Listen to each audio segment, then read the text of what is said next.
আসসালামু আলাইকুম সুপ্রিয় দর্শক, আশা করি সবাই ভালো আছেন, সুস্থ আছেন।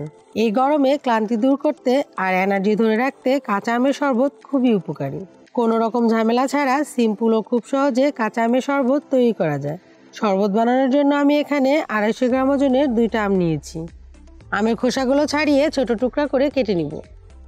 এখন এই আমের টুকরোগুলো আমি একটা ব্লেন্ডার জারে নিয়ে নিব। দিয়ে দিচ্ছি 2টা কাঁচামরিচ, আরও দিয়ে দেব কিছু পুদিনা পাতা। পুদিনা পাতার ফ্লেভারটা অনেক স্ট্রং হয়, তাই আপনারা বুঝে শুনে দিবেন। আমার কাছে অনেক ভালো লাগে তাই আমি একটু বেশি দিচ্ছি। আরও দিব কিছু ধনিয়া পাতা কুচি। এখানে প্রায় 2 টেবিল চামচের মতো ধনিয়া পাতা কুচি আছে।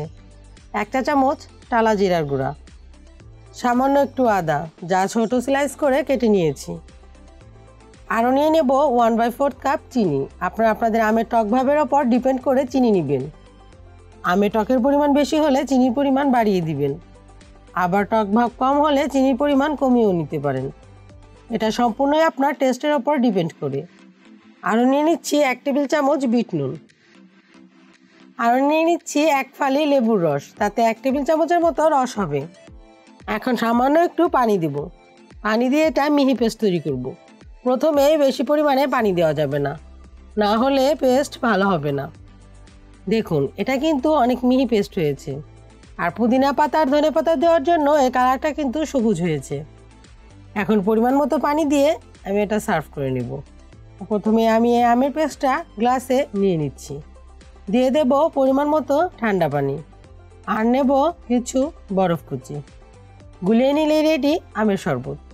এখন আপনারা একটু করে টেস্ট করে দেখে যদি মনে হয় আর একটু আমের পিউরি দরকার, তাহলে আর একটু করে আমের পিউরি দিবেন আর মিশাবেন, আর এনজয় করবেন কাঁচা আমের শরবত।